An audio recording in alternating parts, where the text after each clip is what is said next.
مجرمین، ہم بھیجے گئے ہیں ایک جرم کرنے والے قوم کی طرف۔ تو یہ جو آیت نمبر 49 اور 50 تھی نا، کہ اللہ سبحانہ تعالیٰ غفور الرحیم بھی ہے، اور ساتھ ساتھ وہ حساب لینے والا اور سزا دینے والا بھی ہے۔ حضرت ابراہیم علیہ السلام کو جزا دی گئی، ریوارڈ دیا گیا، ان کی رحمت اور ان پہ کرم یہ کیا گیا کہ عمر کے اس آخری حصے میں ان کی دعا قبول کی کر لی گئی، اور ان کو اولاد عظیم سے نوازا گیا۔ حضرت اسحاق علیہ السلام، پوری بنی اسرائیل کی امت حضرت اسحاق علیہ السلام سے چلی۔ یا ایک طرف تو یہ رحمت اور برکت ہے، اور دوسری طرف وہ سیم لوگ، وہ سیم ہی فرشتے جو ہے، ایک طرف وہ اگر آپ آیا 49 اور 50 کو اپنی نگاہ کے سامنے رکھیں، تو ایک طرف وہ رحم کی مینیفیسٹیشن کر رہے ہیں، اور دوسری طرف وہ حساب کتاب کی مینیفیسٹیشن کر رہے ہیں، کیونکہ وہی جماعت فرشتوں کی آگے جانے والی ہے حضرت لوط علیہ السلام کے علاقے میں، اور وہاں وہ لے کر آئے ہیں وہ عذاب جو حضرت لوط علیہ السلام کی قوم پر نازل ہونے والا ہے۔ اللہ آل لوطن، اور اب یہ حضرت فرشتے بتا رہے ہیں حضرت ابراہیم علیہ السلام کو، جب انہوں نے ان کو پوچھا کہ بھائی بتاؤ تم، آپ مزید اور تم لوگوں کے کیا ارادے ہیں، تو انہوں نے بتا دیا کہ ہم ان کی طرف آئے ہیں اور وہاں پر ہم سزا دینے آئے ہیں۔ اللہ آل لوطن، اور سوائے لوط کے گھر والوں کے، مطلب ان سب پوری قوم مجرمین کو سزا ملے گی، لوط کے گھر والوں کے علاوہ۔ ان لمن لا منجوہم، یقیناً ہم ضرور بچانے والے ہیں ان کو، اجمعین، تمام کے تمام، سوائے لوط کے گھر والوں کے، الا آل لوطن الا نمنجوہم اجمعین، ہاں لوط کے ہم سارے گھر والوں کو بچا لیں گے، الا امرأتہ، مگر اس کی عورت کے علاوہ، قدرنا، ہم نے طے کر دیا ہے، یا اللہ سبحانہ تعالیٰ نے طے کر دیا ہے، یا یہ حساب لگا لیا گیا ہے، انہا لمن الغابرین، کہ وہ پیچھے رہنے والوں میں سے ہوگی۔ تو یعنی یہاں پہ یہ بات بھی کلیئر ہے کہ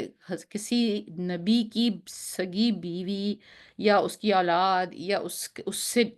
بالکل امیڈیٹ تعلق کے باوجود بھی کوئی شخص صرف رشتہ داری کی بنیاد پہ نہیں بچتا۔ تو ہم یہ کیسے سوچتے ہیں کہ ہم، جیسے ہماری ایک امت میں بیک ہوم میں اگر آپ جائیں تو یہ بڑا پایا جاتا ہے کہ ہمارے نبی کریم صلی اللہ علیہ وآلہ وسلم ہماری شفاعت فرمائیں گے، ضرور فرمائیں گے، لیکن اس شفاعت کے اوپر بیٹھ کر آپ گناہگاری کرتے جائیں، لمٹ سے باہر چلے جائیں، اور تمام غلط سے غلط کام کرتے جائیں، اور یہ سوچیں کہ نبی کریم صلی اللہ علیہ وسلم ہماری شفاعت فرما دیں گے، سو یہ اس طرح ورک نہیں کرتا ہے۔ تو وہ جو عورت تھی وہ شی واز ناٹ گڈ، تو من القابلین فلما جاء آل لوط المرسلون، اور جب وہ سب لوگ لوط کے گھر والوں کے پاس آئے، قال انکم قوم منکرون، تو انہوں نے، حضرت لوط علیہ السلام نے کہا کہ میں آپ لوگوں کو نہیں پہچانتا ہوں، آپ کون لوگ ہیں، مطلب ظاہر ہے چہرے سے ان کو پہلے کبھی دیکھا نہیں تھا۔ قالوا بل جئناک بما كانوا فیہ یمترون، تو انہوں نے کہا بلکہ ہم لے کر آئے ہیں آپ کے پاس اس کو، وہ سب تھے اس میں بے شک شک کیا کرتے، یعنی جو قوم تھی جو شک کرتی تھی کس چیز میں، کہ حضرت لوط علیہ السلام بار بار ان سے کہتے تھے کہ تم جو یہ کچھ یہ کر رہے ہو یہ تمہیں سخت عذاب میں لے آئے گا، یہ اللہ کی قانون کے قدرت کے خلاف ہے، تم اللہ کی خدائی کے خلاف چل رہے ہو۔ اللہ سبحانہ تعالیٰ نے ایک سسٹم بنایا ہے، اللہ سبحانہ تعالیٰ نے ایک جوڑا بنایا ہے، اس جوڑے کا ایک پرپس سیٹ کیا ہے۔ اب جب کوئی شخص اس کے خلاف چل رہا ہے، مطلب وہ اللہ کو للکار رہا ہے، یعنی اس انسان کا حوصلہ دیکھیے کہ وہ اللہ کی بنائی ہوئی جو ایک سسٹم ہے اس میں خلل اندازی کرنے کی کوشش کر رہا ہے۔ تو تو جب حضرت لوط علیہ السلام ان سے کہتے تھے کہ دیکھو یہ تم جو بارہ جو عمل ہے یہ تم پہ سخت عذاب لائے گا، تو فرشتوں نے حضرت لوط کو جواب دیا کہ ہم تو وہ لوگ ہیں جو ان لوگوں کو شک ہوتا ہے بہت، اور یہ سوچتے ہیں کہ پتہ نہیں آپ جو بات کہہ رہے ہیں وہ سچ ہے کہ نہیں ہے، تو آج ہم ان کو دکھا دیں گے کہ وہ بات سچ تھی۔ وَآتَيْنَاكَ بِالْحَقِّ، اور ہم آئے ہیں آپ کے پاس حق کے ساتھ، وَإِنَّا لَصَادِقُونَ، اور بے شک ہم سچ بولنے والے ہیں۔ obviously فرشتوں کو حضرت لوط علیہ السلام بھی پہچان گئے۔ فَأَسِرْ، تو لے چل، بِأَهْلِكَ، اپنے گھر والوں کو، بِقِطْعٍ مِّنَ اللَّيْلِ، رات کے کسی حصے میں، بِقِطْعٍ مانے تھوڑا ہی حصہ رات کا گزرے، مطلب رات ابھی بس شروع ہی ہو تو فوراً ہی بس رات ہوتے ہی سمجھیے کہ تھوڑا سا حصہ ہو کے آپ نکل جائیں۔ وَاتْبِعْ، اور تو چل خود، ادبارہم، ان کے پیچھے، ادبارہم مانے کہتے ہیں کمر، کمر کے لیے بھی یوز ہوتا ہے، یعنی اس طرح کہ ان کی کمر آپ کو نظر آئے، تو کسی کی کمر آپ کو جب نظر آئے گی کہ جب آپ سب سے پیچھے خود ہوں گے، ولا یلتفت، اور وہ نہ مڑ کر دیکھے، منکم احد، وَامْضُوا حَيْثُ تُؤْمَرُونَ، تم میں سے کوئی ایک، اور جب تم سب چلے جاؤ جہاں تم سب کو حکم دیا جاتا ہے، یعنی فرشتوں نے نہ صرف ان کو یہ بتایا کہ وہ کس مقصد کے لیے آئے ہیں، فرشتوں نے باقاعدہ ان کو اسکیجول دیا کہ یہ اب آج رات ہونے والی ہے، رات کا یہ وقت ہوگا، بس جیسے ہی مغرب کے بعد تھوڑا ہی اندھیرا ہوگا آپ نے نکلنا ہوگا۔ نکلنے کی اسٹریٹجی یہ ہوگی کہ آپ کے سارے گھر والے پہلے آپ کے آگے رہیں گے سوائے آپ کی بیوی کے، اور آپ ان کے پیچھے رہیں گے۔ دا ریزن واز کہ ان کو پتا تھا کہ جیسے ہی اللہ کا عذاب شروع ہو جائے گا اور جو ایک وقت مقرر ہے، تو یہ نہ ہو کہ کوئی اس میں سے مڑ کے بھی دیکھ لے، یعنی وہ لوگ جو بچ جانے والے بھی تھے ان کے لیے بھی ہدایات یہ تھی کہ مڑ کے مت دیکھنا، وہ اتنی خوفناک، اتنی ہیبتناک اور اتنی ایک ایسی چیز ہے کہ اس کا ذکر اور اس کو دیکھنا بھی دیکھنا بھی آپ کو مصیبت میں ڈال سکتا ہے۔ اور یہ باقاعدہ ان کو بتایا آپ رات کے کچھ حصے کے بعد نکلیں گے، آپ پیچھے رہیں گے، آپ کی بیوی گھر میں رہے گی، آپ کے باقی سارے گھر والے آگے رہیں گے، پورا اسکیجول دیا۔ اور اس کے بعد یہ بھی بتایا کہ اور تم سب چلے جاؤ جہاں تم سب حکم دیے جاتے ہو، even they gave the route, ان کو یہ بھی بتایا ناٹ دس سائڈ،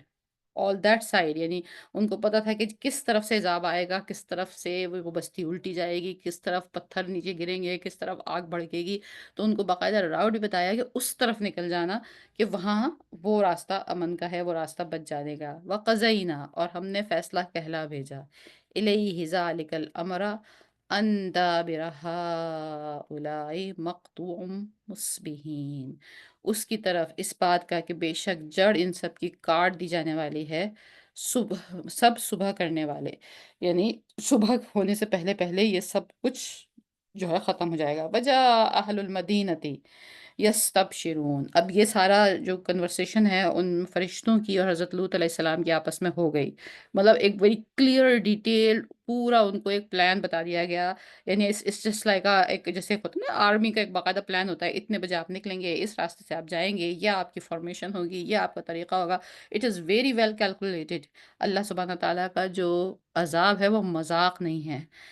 بروں کے لیے تو ہے ہی، اچھوں کے لیے بھی اس سے کتنا بچنا اور اس سے کس طرح بچ کے نکلنا ہے، اس لیے کہ یہ ایک بہت خوفناک اور ہولناک چیز ہے۔ جب یہ سارے معاملات ان کے درمیان طے ہو گئے، ادھر جو لوگ تھے اپنی جو مستی میں تھے، جو اپنے اس میں تھے، مطلب بالکل اپنے نشے میں تھے، وہ اہل المدینہ تھی، شہر کے لوگ، مدینہ شہر کو کہتے ہیں، جب شہر کے لوگوں کو پتہ چلا کہ اتنے خوبصورت لڑکے آئے ہیں، تو اور obviously اللہ سبحانہ تعالیٰ نے اسی لیے ان کو لڑکوں کے خوبصورت لڑکوں کی فارم میں بھیجا تھا کہ وہ ان کو مطلب ان کی جو ایک وہ بدمستی تھی اس پہ وہ آخری مہر لگانا چاہتے تھے۔ قال ان هؤلاء ضعیفی فلا تفضحون، تو حضرت لوط علیہ السلام نے کہا کہ پلیز یہ میرے مہمان ہیں، ان کے ساتھ ایسا نہ کرو، ان کے سامنے مجھے ذلیل نہ کرو۔ ایک بات نوٹ کرنے کی یہ ہے کہ اس سے پہلے ہم سورہ ابراہیم، اگر آپ کو یاد ہوگی کہ جہاں بار بار بہت سارے انبیاء علیہ السلام کے تمام ذکر آئے تھے، یا اور بھی تمام جگہوں پہ جہاں حضرت لوط علیہ السلام کے واقعے کا ذکر ہوتا ہے، اس میں اس میں یہ ذکر ہوتا ہے کہ جب وہ مہمان آئے اور حضرت لوط علیہ السلام نے ان کو دیکھا تو ان کو سب سے پہلے یہ فکر ہوئی کہ یا اللہ، یہ اتنے خوبصورت لڑکے، اس قدر مطلب ایک ہینڈسم اس طرح کے یہ لڑکے یہاں آئے ہیں، اور میری قوم کے لوگوں کو تو یہ لت ہے، اللہ تو اگر یہ انہوں نے ان کو دیکھ لیا، ان کی نگاہ ان پہ پڑ گئی، تو میں ان کو کیسے بچا پاؤں گا، میں بوڑھا آدمی ہوں۔ یہ بھی چیز ہمیں قرآن اور حدیث کے حوالے سے ملتی ہے۔ سورہ ہجر میں ہم یہ پڑھتے ہیں کہ فرشتوں نے تمام پلان ان کو بتا دیا، اور اس کے بعد وہ لوگوں نے اٹیک کیا۔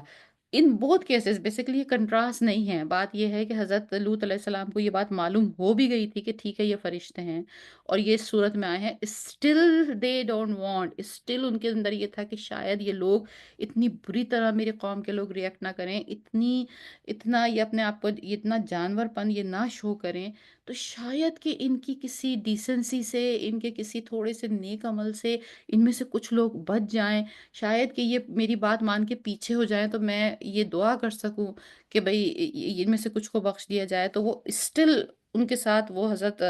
جو لوط علیہ السلام ہے، اسٹل ان کے ساتھ بحث کر رہے ہیں۔ مطلب اب جب کہ ایک شخص کو یہ بتا دیا گیا ہے کہ یہ سب لوگ ختم ہونے والے ہیں، پیغمبر کا جو رول ہے وہ اس کا اپنی قوم کے ساتھ یہ رشتہ شو کر رہا ہے کہ اسٹل ہی از ٹرائنگ، اس کو پتا ہے کہ اب چند ہی گھنٹوں میں یہ یہاں پہ کیا ہونے والا ہے، لیکن وہ پھر بھی ان کو ساتھ اپنی جو تبلیغ ہے وہ انہوں نے ختم نہیں کی ہے۔ وَاتَّقُوا اللَّهَ، تو وہ ان لوگوں سے کہہ رہے ہیں اللہ سے ڈرو، وَلَا تُخْزُونِ، اور مجھے بھی رسوا نہ کرو تم سب لوگ، یعنی still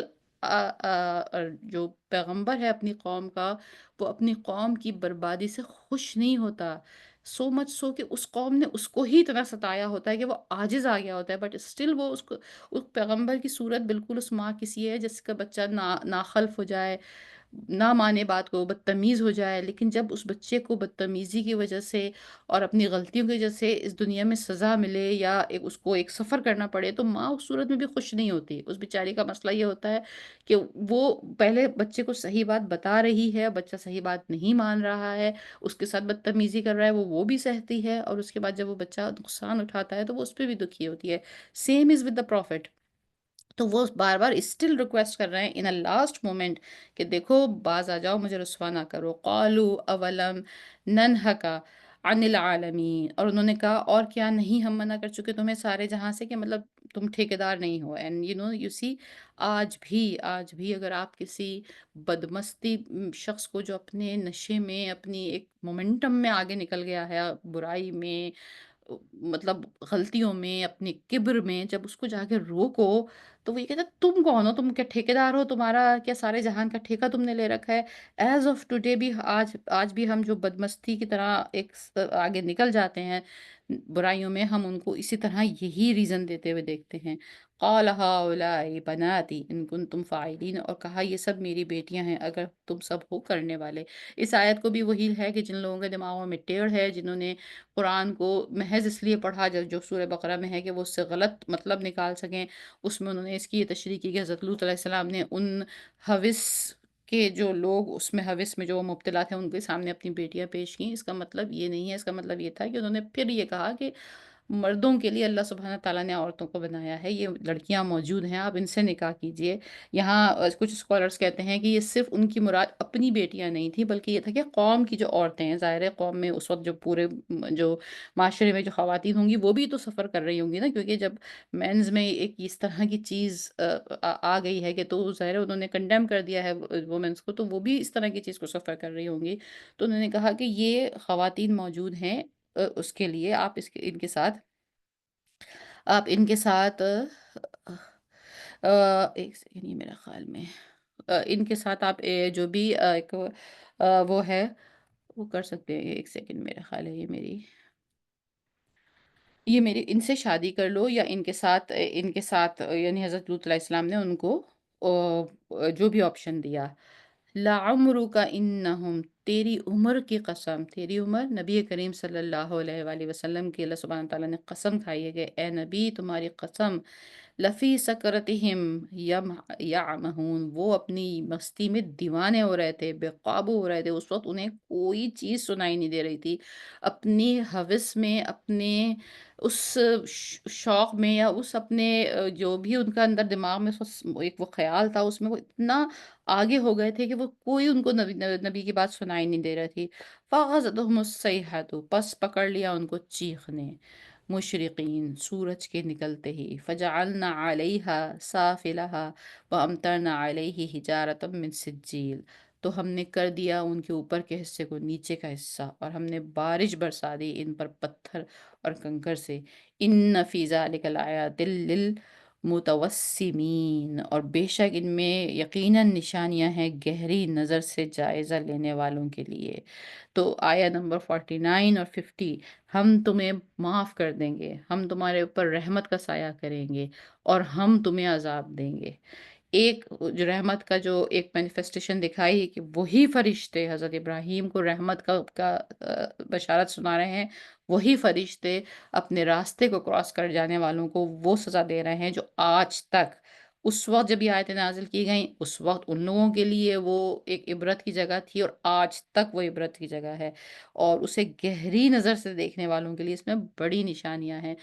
to many scientific research جو ان علاقوں پہ ہوئی ہے کہ وہاں اس زمین میں اتنی زیادہ ایسے کیمیکلز پائے جاتے ہیں جو وہاں پر بریتھ کرنا اس علاقے میں بھی اچھا نہیں ہے۔ حدیث میں ہے کہ جب تم ان علاقوں سے گزرا کرو تو تیزی سے گزر جایا کرو۔ آبویسلی اس کا ایک آسپیکٹ تو یہی ہے کہ یہ وہ جگہ ہے جہاں اللہ سبحانہ تعالیٰ کا رات نازل ہوا تھا، غصہ نازل ہوا تھا، لیکن اس کا دوسرا اب جو ہے اس میں جو گہری نگاہ سے ہے اس میں یہ کہ چونکہ ظاہر ہے وہاں وہ زمین زمین پلٹی گئی، اس پہ آسمان سے شعلے برسے، اس میں وہ جو گندھک کے، وہ کہتے ہیں کہ وہ جو پتھر تھے وہ ایسے تھے جیسے گندھک کے، یعنی جلنے والی چیز کے پتھر، کہ اس میں آگ لگ جاتی تھی۔ جب وہاں اتنا ہوا تو وہ جگہ بھی ہیلتھ ہیزرڈ بھی ہے وہ جگہ، تو وَإِنَّهَا فَإِنَّهَا لَبِسَبِيلٍ مقیم، اور بے شک وہ یقیناً راستے پہ قائم و دائم ہے۔ یعنی یہ سارا معاملہ جو الحجر کی بستی میں ہوا ہے تو وہ بالکل مین راستے پہ ہے، جیسے میں نے کہا کہ آج بھی وہ روئنز وہاں موجود ہیں۔ إِنَّ فِي ذَلِكَ لَآيَةً لِّلْمُؤْمِنِينَ، بے شک اس میں ہم نے یقیناً نشانیاں ہیں ایمان لانے والوں کے لیے۔ وَإِنْ كَانَ أَصْحَابُ الْأَيْكَةِ لِلظَّالِمِينَ، اور بے شک تھے والے ایکا، اصحاب الایکا، فانتقمنا منہم وانہما لِبِإِمَامٍ مبین۔ یہ اصحاب الایکا جو تھے بیسیکلی حضرت شعیب علیہ السلام کی قوم تھی۔ حضرت شعیب علیہ السلام کے متعلق بہت زیادہ ڈیٹیل میں قرآن میں اتنا زیادہ یوز نہیں ہوا ہے، لیکن ہم نے ان کو حضرت شعیب علیہ السلام کی قوم کا بھی سورہ ابراہیم میں، جہاں پر بہت سارے نبیوں کے متعلق آئے تھے قصے، وہاں کیا تھا۔ یعنی بیسیکلی لب لباب یہ ہے کہ وہ بھی وہی لوگ تھے جو سننے کو راضی نہیں تھے، اپنی اپنی مہلت جو ان کو مل رہی تھی، جس میں وہ ترقی کرتے جا رہے تھے، آگے بڑھتے جا رہے تھے، پیسہ بڑھتا جا رہا تھا، دولت بڑھتی جا رہی تھی، طاقت بڑھتی جا رہی تھی، لگتا نہیں تھا کہیں سے بھی کہ یہ چیزیں پلٹ سکتی ہیں۔ تو پھر ان کا کیا حشر ہوا، اور یہ سارے روئنز جو ہیں دونوں اسی راستے پر ہیں، دونوں ہی میں سائنٹیفکلی بھی اب یہ چیزیں ثابت ہو رہی ہیں کہ یہ جگہ اس لائق ہی نہیں ہے۔ لیکن جب انسان کے دل سے ڈر اور خوف اور تقوی داری اور خدا کا خوف نکل جائے تو وہ ایسی ہی حرکتیں کرتا ہے۔ روح کانپ جاتی ہے یہ سن کر بھی کہ اب اگر ان جگہوں کو، جس یہ کتاب ابھی تک ہمارے مسلمانوں کے درمیان موجود ہے، اس کتاب کے ہزاروں پڑھنے والے موجود ہیں، اور یہ جو روئنز ہیں یہ اسی سرزمین پہ ہیں جو تمام مسلمانوں کے لیے سب سے زیادہ بابرکت، سب سے زیادہ ہولی زمین ہے، سعودی حجاز کی جو ویلی ہے پوری، جہاں مکہ ہے، جہاں مدینہ ہے، اسی کچھ فاصلے پہ جا کر یہ روئنز ہیں۔ اینڈ دیز پیپل، یہ جو وہاں کی گورنمنٹ ہے، اب انہوں نے انہی جگہوں پہ، انہی روئنز پہ انہوں نے وہاں ریزورٹس بنائے ہیں، وہاں پر وہاں پر باقاعدہ نائٹ کنسرٹس ہوتے ہیں، وہاں پہ لائٹس لگائی گئی ہیں۔ I mean literally this shows us کہ ہزاروں برس پہلے کے وہ قوم لوط کے لوگوں کے کی جو مینٹل اسٹیٹ تھی، اور جو ان بادشاہوں کی مینٹل اسٹیٹ ہے، واللہ اس میں ایک رتی کا فرق نہیں ہے۔ اگر آپ کے دل سے خدا کا خوف نکل جائے تو ڈزنٹ میٹر آپ کس زمانے میں پیدا ہوئے ہیں، کتنی ٹیکنالوجی آپ کے ارد گرد ترقی کر گئی ہے، آپ کے دماغ کی اگر لائٹیں گل ہو گئی ہیں تو پھر وہ نیکی اور ہدایت آپ کے دل میں داخل نہیں ہو سکتی۔ اللہ تبارک تعالیٰ ہم کو اتنا گمراہ ہو جانے والوں سے بچائے، ہمیں ہمیں ابھی بھی ایمان پہ رکھے اور آخرت تک ہماری ایمان پہ رکھے ہمیں، اور ہمیں اس طرح اس دنیا سے لے کے جائے کہ ہمارا آخری عمل جو ہو وہ ایمان کے ساتھ ہی ہو۔ وآخر دعوانا ان الحمد للہ رب العالمین، ربنا تقبل منا انک انت السمیع العلیم۔